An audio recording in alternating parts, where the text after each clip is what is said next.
You feel it, don't you? A quiet sense that you are playing a part. Every day you wear a carefully constructed mask. It is the version of you that is agreeable, successful, and accepted.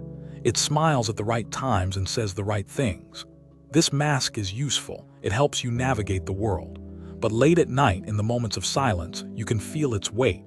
You sense a vast, unexplored world inside you, a truer self that is waiting just beyond the edges of the person you pretend to be.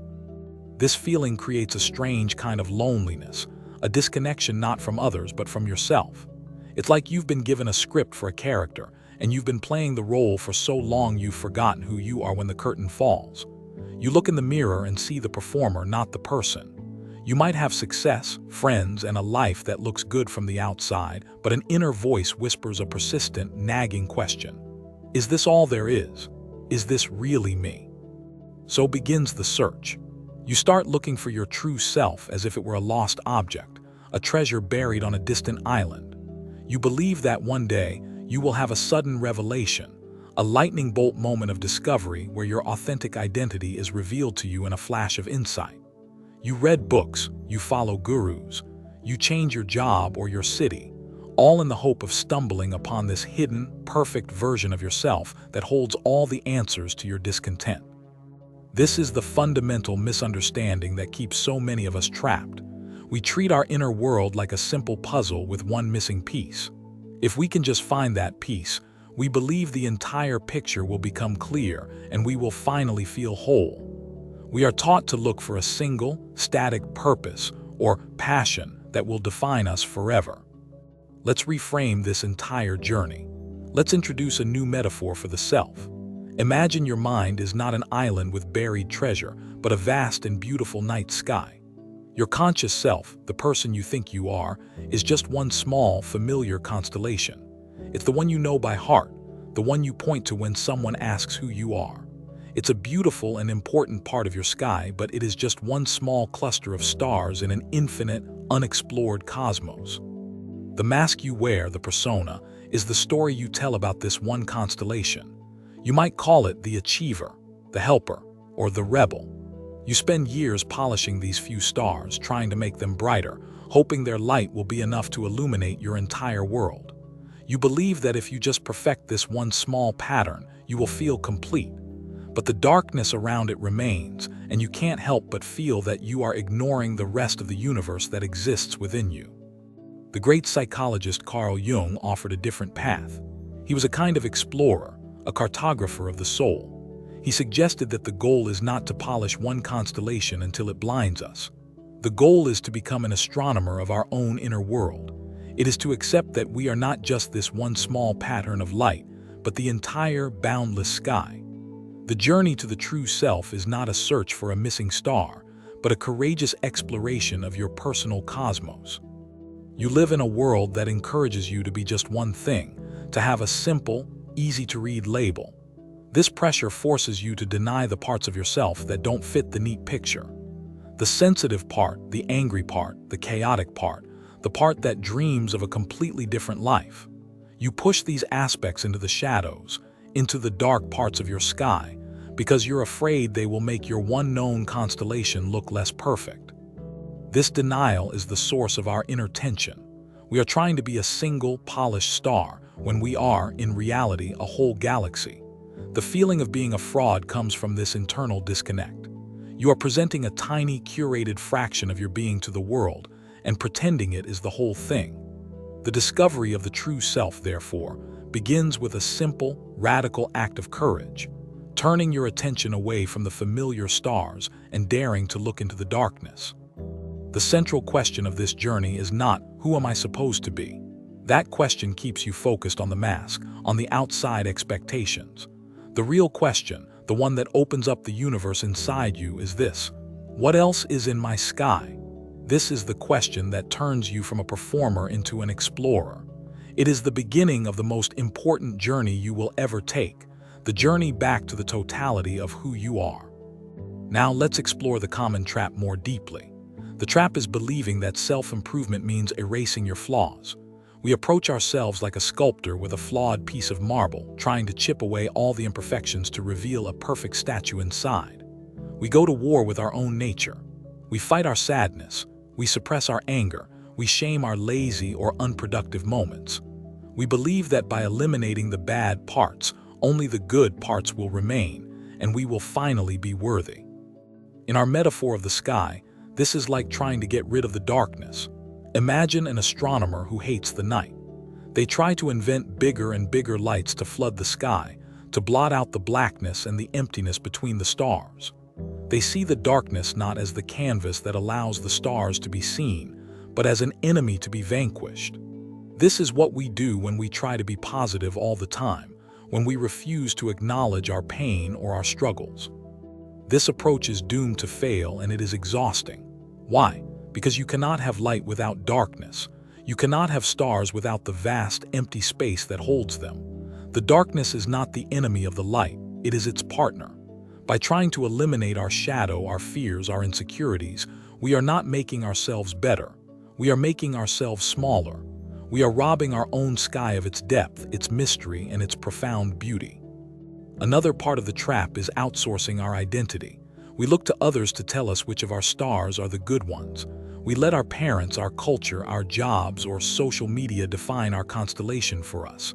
If the world praises our ambition, we pour all our energy into being ambitious. We become the successful one. If the world praises our kindness, we pour all our energy into that. We become the nice one. The problem is that the world's applause is fickle. Trends change. What is praised today might be criticized tomorrow. When you build your identity on the validation of others, you build your house on shifting sands. You become a chameleon, constantly changing your colors to please an ever-shifting audience. This leaves you feeling fragile, anxious, and perpetually uncertain of your own value. This constant performance is what Jung called the persona. The persona is not inherently bad. It's a necessary social mask. The problem comes when we mistake the mask for our actual face. In our celestial metaphor, it's like you've spent so long telling everyone you are the Big Dipper that you've convinced yourself that's all you are. You forget about the swirling nebulae, the distant galaxies, the undiscovered planets that are also part of your cosmic territory. You feel stuck. The old way isn't working. Polishing your mask is unsatisfying. Trying to eliminate your flaws feels like a losing battle. Looking to others for your identity has left you feeling empty. You are the lonely astronomer who knows their one little patch of sky is not enough but is too afraid to explore the darkness. You are standing at a crossroads, knowing the old path leads nowhere but unsure of the new direction. This moment of disillusionment is not a failure. It is an invitation. Think about a time you tried really hard to be someone you're not just to fit in or be liked. Remember the energy it took, the constant vigilance, the fear of being found out. That is the energy of the trap. It is the friction caused by your true, expansive nature grinding against a small, restrictive container you've tried to force it into. The exhaustion you feel is not a sign that you are weak. It is a sign that you are powerful, and your power is trying to break free. The common solutions offered by the world often just give you a new mask to wear. Be more confident. Be more productive. Be more mindful. These are often just instructions for how to build a better, more efficient persona. They don't address the fundamental issue, which is your alienation from the vast majority of your own being. They are offering you a slightly more comfortable cage, not the key to freedom. So we stand at the edge of the known, looking into the unknown. The flawed solution has been to try and colonize the darkness with the light of our tiny ego. We've tried to make the universe conform to our one, small constellation. The result? A feeling of emptiness and inauthenticity. We have exhausted ourselves in a battle against 99% of our own reality. It's time for a different approach. It is time for the turning point. The flawed journey is a journey of conquest. You try to conquer your fears, master your emotions, and control your life. You operate like a general trying to impose order on a chaotic battlefield. But your inner world is not a battlefield to be won. It is a landscape to be explored. Your emotions are not enemies to be slain. They are messengers to be understood. Your flaws are not weaknesses to be hidden. They are features of your unique inner topography.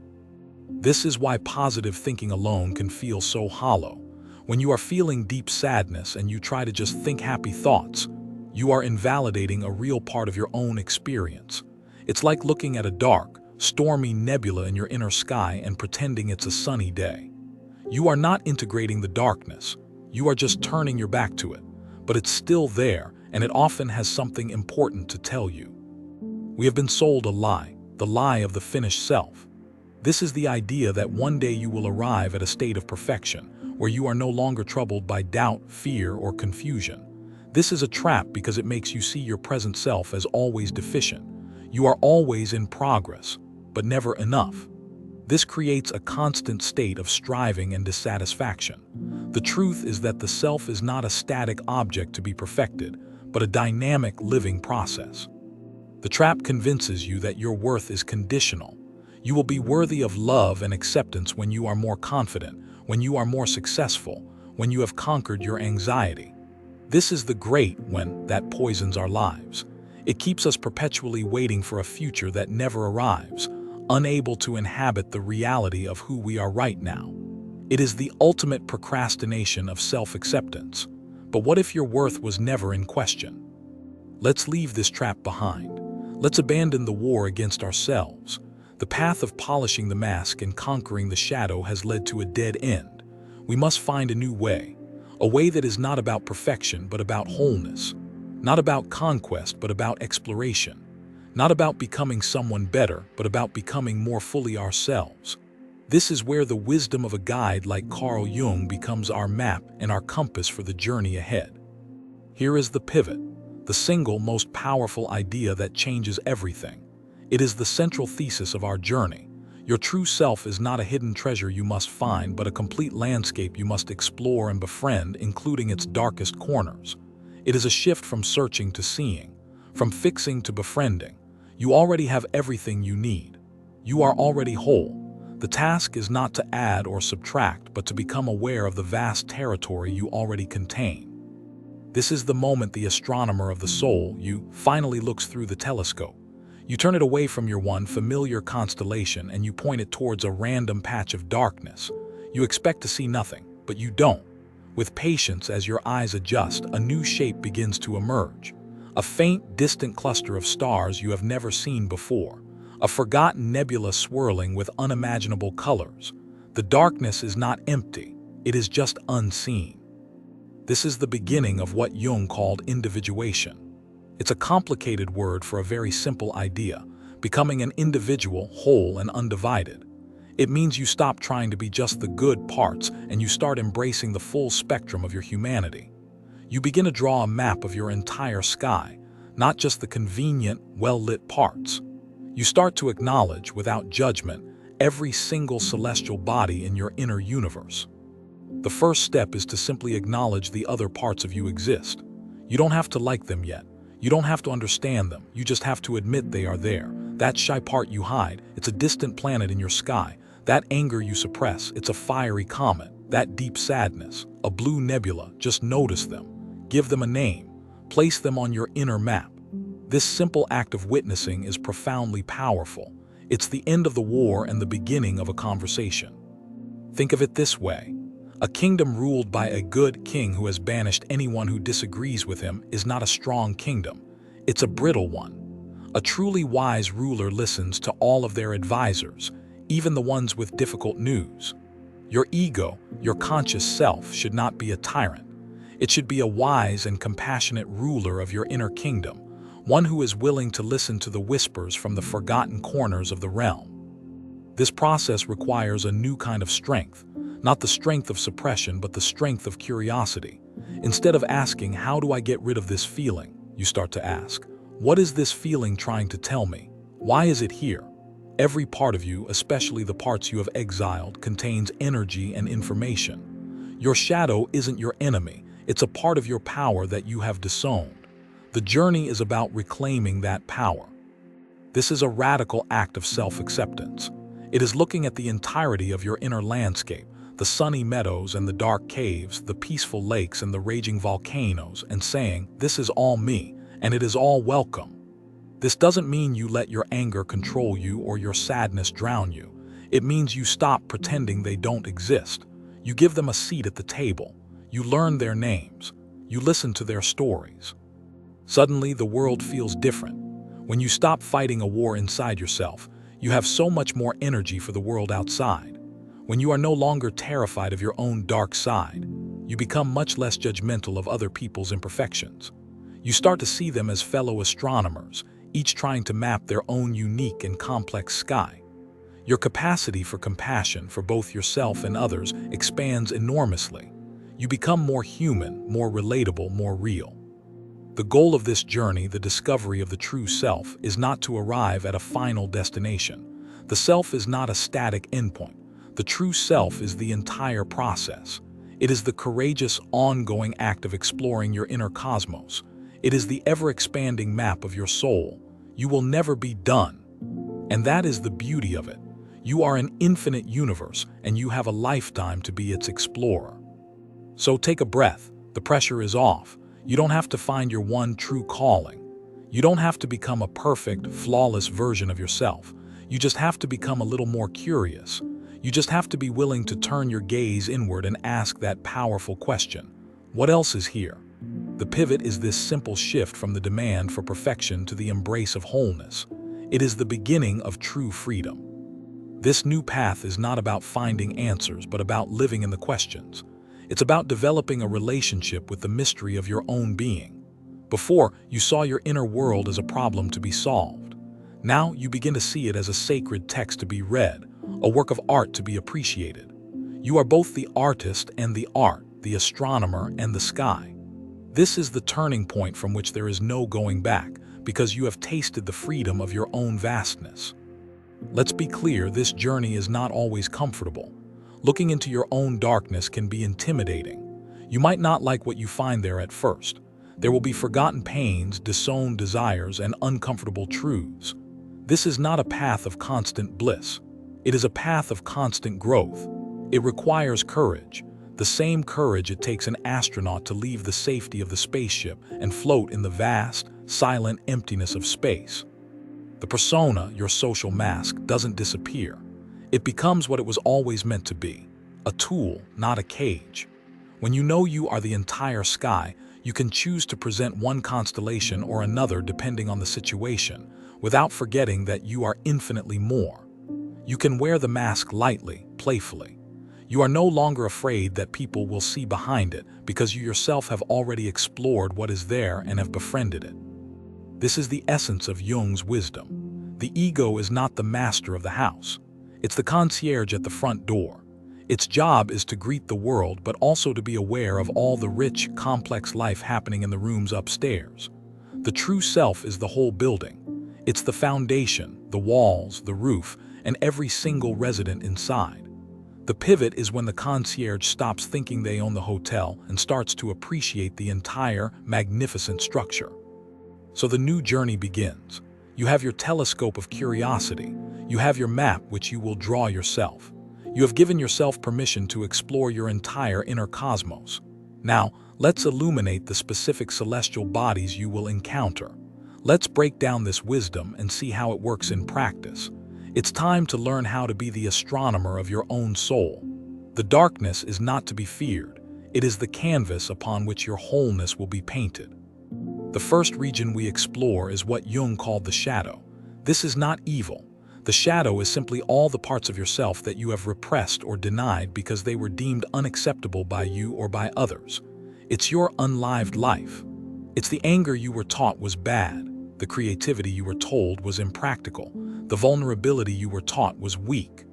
These are not monsters in the dark. They are abandoned stars, their light still faintly glowing, waiting to be rediscovered. How do you find your shadow? Look at what you judge most harshly in other people.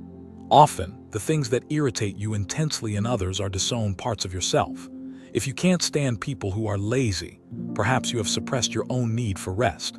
If you are angered by arrogant people, perhaps you have denied your own ambition. The outer world becomes a mirror for your inner, unseen sky. Your strong reactions are a compass pointing you towards your own hidden stars. Integrating the shadow doesn't mean becoming a lazy or arrogant person. It means acknowledging the part of you that needs rest, or the part that has healthy ambition. You bring it out of the darkness and into the light of your awareness. When you do this, you reclaim its energy. The anger that was repressed can become the fuel for setting healthy boundaries. The vulnerability that was hidden can become the source of deep connection. You are not unleashing a monster. You are reclaiming a lost power source. In our sky, this is like discovering a black hole. At first, it seems terrifying, a point of pure destruction. But then you learn that the black hole's immense gravity is what holds the entire galaxy together. It is a vital, central part of the system. Your shadow, your deepest fears and insecurities can serve the same function. By acknowledging them, you find a new center of gravity. You become more stable, more grounded, and less afraid of your own depths. Next, we point our telescope toward a different phenomenon. Jung spoke of the anima and animus. These are fancy terms for a simple idea. Within every man there is an inner feminine energy anima, and within every woman there is an inner masculine energy animus. This is not about gender roles. It is about psychological balance. It is the integration of opposing but complementary energies within you: logic and intuition, action and receptivity, strength and tenderness. Think of this as discovering a binary star system in your sky. Two stars, seemingly separate, that are locked in a gravitational dance with each other. They orbit a common center, and their combined light is more brilliant than either one alone. If you have been living a life that is all logic and action, you must learn to connect with your intuition and receptivity. If you have lived a life of feeling and being, you must connect with your ability to act and structure. A person who is disconnected from their inner counterpart feels incomplete. They might constantly seek this missing energy in their outer relationships, looking for someone else to complete them. But true wholeness comes from finding that balance within yourself. It's about learning to be both strong and gentle. It's about being able to think clearly and feel deeply. When you integrate these energies, you become more adaptable, more creative, and more whole. Now let's look at dreams. Jung saw dreams as direct messages from the unconscious, from the unexplored parts of your sky. They are not random nonsense. They are symbolic letters from your true self, trying to communicate with your conscious ego. Your dreams are showing you which stars you need to look at next. They are pointing you towards the parts of yourself you have neglected, the imbalances in your life, and the new potentials that are waiting to emerge. Learning to pay attention to your dreams is like learning the language of the stars. At first, it seems strange and nonsensical, but as you pay attention, you begin to see the patterns. You might notice recurring symbols or emotions. You can ask yourself, what part of my life does this symbol relate to? What is the feeling behind this strange story? You don't need a dream dictionary. You are the dictionary. The symbols are personal to your own inner cosmos. The persona, the mask, also has its place on our map. It is our Earth. It's our home base, the planet from which we conduct our explorations of the cosmos. It is solid ground, our way of interfacing with the social world. The goal is not to get rid of our planet and float in space forever. The goal is to be an astronaut who can walk on the ground with others, but who never forgets the vast, star-filled universe they have seen. A healthy relationship with your persona means you can consciously choose which aspects of yourself to show in different situations, without losing your connection to the whole. You can be the professional at work and the playful parent at home, and know that neither of these roles is the totality of you. They are simply different outfits you wear, different tools you use. The real you is the one who chooses the outfit, not the outfit itself. Now let's talk about archetypes. These are the ancient, universal patterns of human experience that live within us all. Think of them as the great, primordial constellations that are shared in everyone's sky: the hero, the sage, the trickster, the mother. These are not just characters in stories. They are deep structures in your own psyche. Recognizing these patterns within yourself helps you understand your own motivations and behaviors on a much deeper level. You might find that at different times in your life, different archetypes become more active. During a time of great challenge, you might tap into your inner hero. When you are mentoring someone, you might activate your inner sage. The key is to not become possessed by one archetype. A person who is always the hero can become reckless. A person who is always the trickster can become untrustworthy.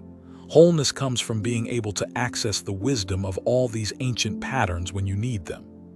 The process of self-discovery is also about finding meaning. Not a single grand meaning for all of life, but the personal meaning in your own experiences.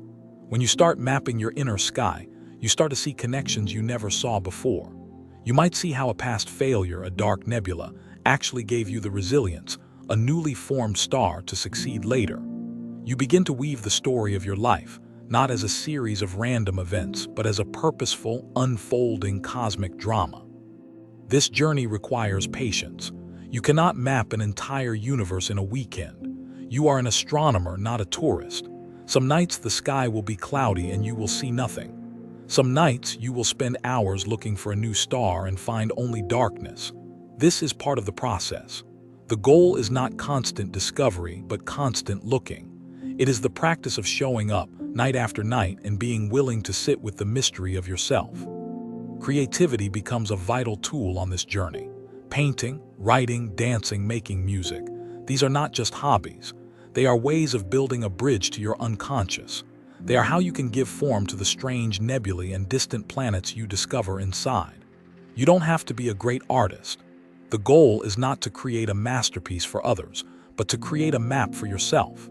Your creative expression is your personal, symbolic language for charting your soul. Remember that the shadow contains immense creativity. When you suppress parts of yourself, you also suppress the creative energy attached to them. By befriending your shadow, you unlock new sources of inspiration. The pain you have hidden can become profound poetry. The chaos you have feared can become groundbreaking art.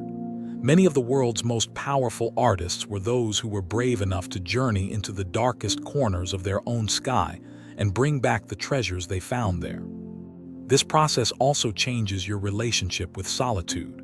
For many, being alone is uncomfortable because they are left alone with the parts of themselves they have disowned. But for the astronomer of the soul, solitude is a gift. It is the quiet time needed to gaze at the sky. It's no longer about escaping the world, but about connecting with yourself. You start to enjoy your own company because you realize you are in the company of a whole universe. Your body is a part of this landscape too. It is not just a vehicle for your mind. Your body holds wisdom. Pay attention to your gut feelings, your physical sensations of tension or relaxation. These are messages from your unconscious. Your body is like the Earth's atmosphere. It reacts to the celestial events happening in your inner sky. Learning to listen to your body is another way of learning to read the stars. This path is not a retreat from the world. It is the opposite. The more you understand your own inner complexity, the more deeply you can connect with others. When you have befriended your own inner demons, you are not afraid of the demons in others. You can offer true empathy, not just polite sympathy. You can hold space for their whole self, their light and their shadow, because you have learned to do the same for yourself. Think about the people you admire most. Are they perfect, or are they real? The people who truly inspire us are often those who are not afraid to be fully human. They have their flaws, their quirks, their history of struggles. They are compelling not because they are flawless, but because they are whole. They have integrated their light and their shadow, and they radiate an authenticity that is far more powerful than any polished perfection. A key sign that you are on the right path is a growing sense of humor about yourself. You can start to laugh at your own ego's pretensions, your own dramatic reactions, your own moments of foolishness. This is a sign that you are no longer over-identified with your persona. You can see it as a character you play, and you can appreciate its performance without believing it's the whole show. Laughter is the sound of freedom from the tyranny of the ego. As you map more of your sky, your sense of self becomes more flexible and resilient. When you face a setback, it no longer feels like a personal catastrophe. It's just a meteor shower in one quadrant of your vast sky. It might be turbulent for a while, but it doesn't threaten the entire cosmos. Your identity is no longer tied to a single, fragile star, but to the vast, unshakable expanse of the whole universe within you. This journey helps you to embrace paradox. Life is not either or. It is both and. You can be both strong and vulnerable, both wise and foolish, both sacred and profane. The true self is the container that can hold these contradictions without breaking. It is the sky that can hold both the brilliant sun and the mysterious moon at the same time. You stop trying to resolve the paradoxes, and you start learning to live within their creative tension. The people in your life play a role in this exploration. They are like visiting comets or planets that travel through your sky. Each person illuminates a different part of you. Someone might activate your shadow. Someone else might reflect your highest potential. See your relationships not just as sources of comfort or conflict, but as opportunities to learn more about your own celestial mechanics. What parts of your sky do they light up? This is the heart of the illumination. It is a continuous process of discovery.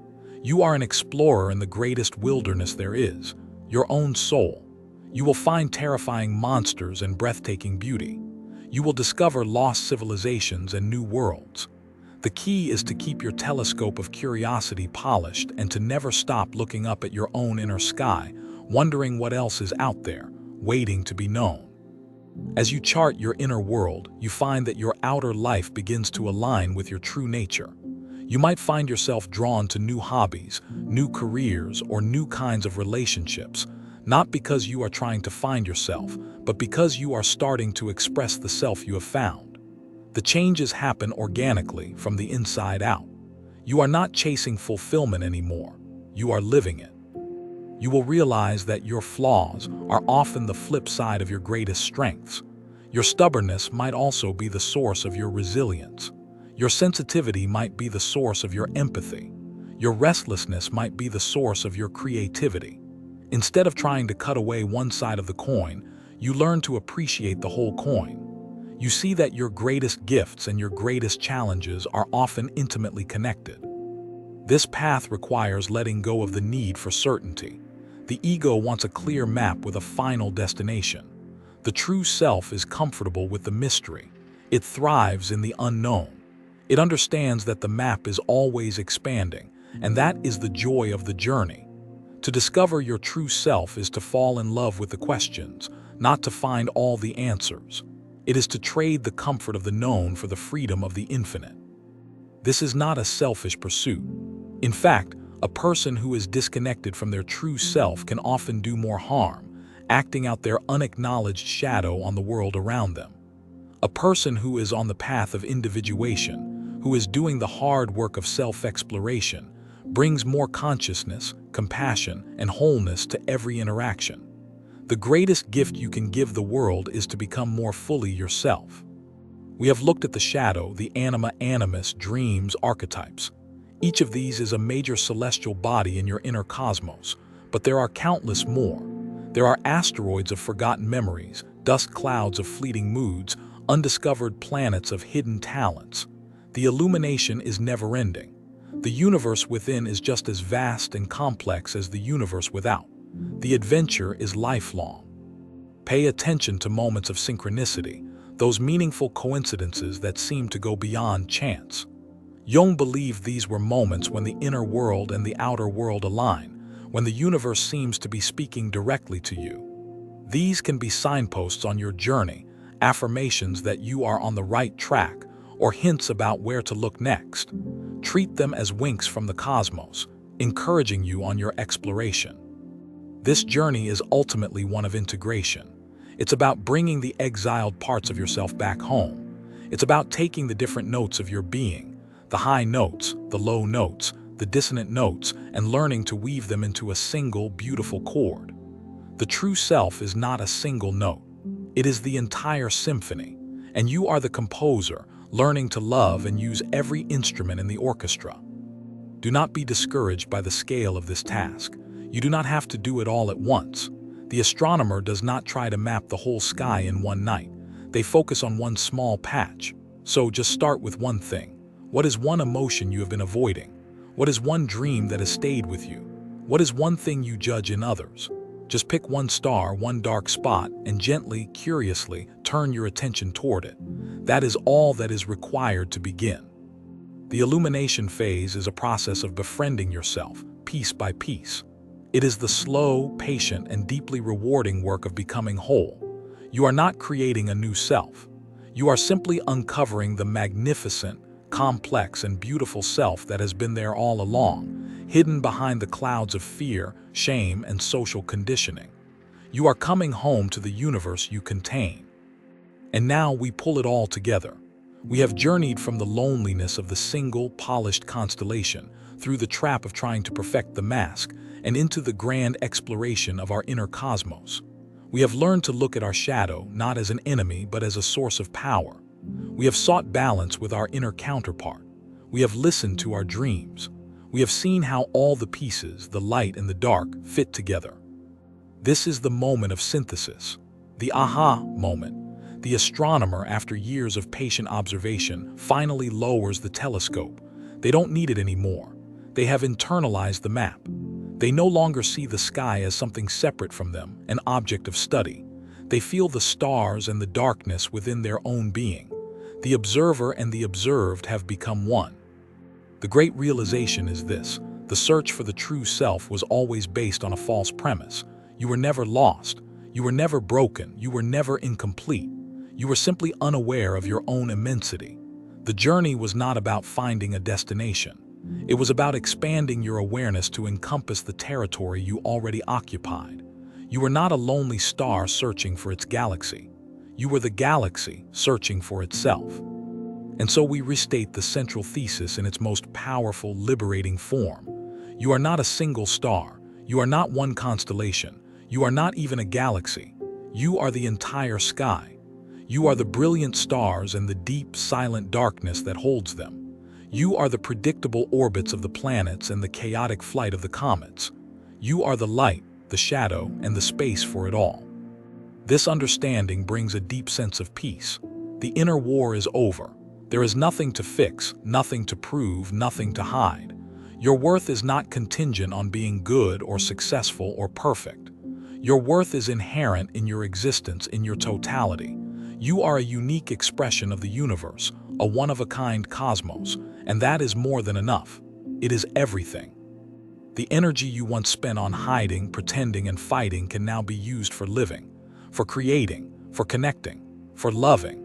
You are no longer living from a place of deficit, trying to fill a hole inside you. You are living from a place of abundance, from the overflow of a whole and complete inner universe. Life is no longer a test to be passed, but a dance to be enjoyed. This is the ultimate homecoming. It is the end of self-alienation. It is the moment you look in the mirror and you see not just the mask, not just the persona, but the whole, beautiful, messy, contradictory, and magnificent cosmos that you are. And you can finally say, without reservation or qualification, "There you are. I see you. All of you. Welcome home." The wisdom of Carl Jung is not an intellectual exercise. It is a lived experience. It is the experience of wholeness. It is the feeling of being deeply rooted in your own being, unshakable by the winds of external opinion or the storms of your own inner weather. You have found your true center of gravity, and it is not in one star, but in the harmonious balance of your entire sky. From this place of wholeness, your purpose becomes clear. It is not a job or a role. Your purpose is simply to be the unique universe that you are, as fully and authentically as possible. And in doing so, to shine your unique light, all of it, the bright and the dim, the focused and the diffuse, into the world. This is the synthesis. This is the aha moment. This is the discovery of the true self. So what does this mean for you right now in your life? How do we bring this cosmic journey down to earth? The goal is not to live in an abstract philosophical concept. The goal is to let this understanding change how you walk, how you speak, how you work, how you love. It is about integrating this new way of being into the simple moments of your daily life. It begins by changing the inner conversation. The old conversation was one of judgment and criticism. Why did you do that? You're not good enough. You need to be better. The new conversation is one of curiosity and compassion. That was an interesting reaction. I wonder where that came from. What part of my sky was making itself known in that moment? You become your own compassionate witness. You don't need to go on a dramatic quest. The laboratory for this work is your everyday life. When you feel a surge of anger in traffic, that's an invitation. When you feel a pang of envy scrolling through social media, That's an invitation. When you feel a wave of unexplained sadness on a Sunday afternoon, that's an invitation. Every emotion, every impulse, is a message from a part of your cosmos asking for your attention. This brings us to a single, transformative question to carry with you. It is not a to-do list or a set of rules. It is a compass for this new way of being. In any moment of confusion, conflict, or simple quiet, you can ask yourself this one thing. This question bridges the gap between the grand metaphor and your lived reality. It makes the entire journey practical and immediate. The question is this: what part of me is alive in this moment? Is it my fear? Is it my joy? Is it my inner critic? Is it my childlike wonder? Is it my ambition? Is it my exhaustion? You just name it without judgment. This is my fear speaking. This simple act of naming creates a space between you and the emotion. You are not the fear. You are the one who is aware of the fear. You are the sky, not the storm. Carrying this question with you changes everything. It turns your life from a reactive performance into a conscious exploration. It is a practice of mindfulness, but with a Jungian depth. You are not just observing your thoughts. You are getting to know the different inhabitants of your inner world. You are becoming the wise, compassionate ruler of your own kingdom, day by day, moment by moment. This is how the grand discovery becomes a daily practice.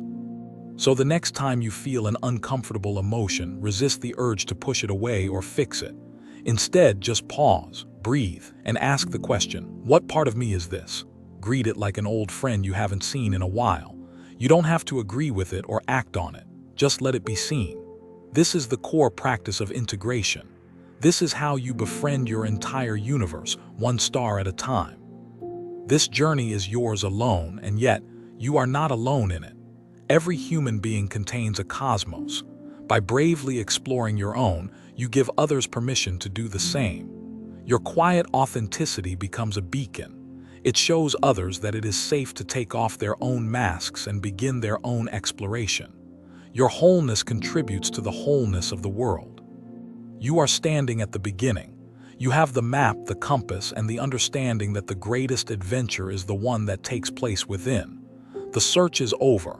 The exploration has just begun.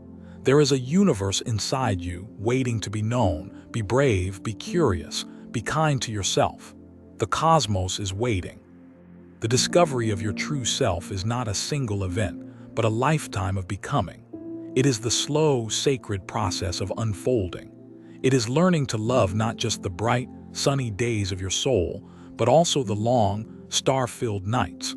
For it is in the darkness that you discover the true vastness of your light. It is in the wholeness of your own sky that you will find your deepest peace. You are not a problem to be solved. You are a universe to be explored. Trust the journey, trust the process, and trust the infinite, beautiful, and complex cosmos that you are. The most profound truths are not found in the words of others, but in the quiet, patient exploration of your own inner world. Continue that exploration by sharing what parts of your own sky you've begun to notice.